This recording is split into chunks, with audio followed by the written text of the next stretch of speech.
Okay, magandang hapon po sa ating lahat. At bago po mawit po ang choir,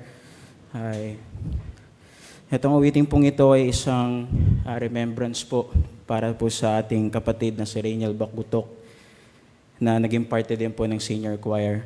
At sa kanta pong ito, tunay niya pong naipamuhay yung bawat liriko po ng awitin, lalo na po yung pagdating po dun sa second verse. Okay? Sabi po dun sa second verse is, maglilingkod sa iyo, Panginoon, hanggang wakas.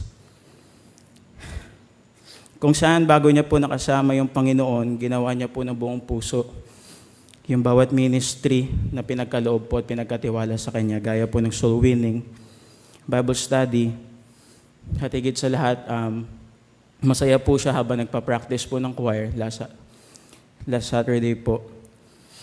Isa din po sa malaking pagpapala na nakita po namin sa buhay ni Brother Rainiel Bacutok ay nung siya ay kinuha po ng Panginoon nung linggo ng umaga, nakita pa po siya ng mga homeboy na hawak-hawak po yung Biblia. Okay? Nung siya po ay inatake na po, hawak-hawak niya po yung Biblia at handang-handa na po siya mag-share ng Word of God sa aming privileged student devotion.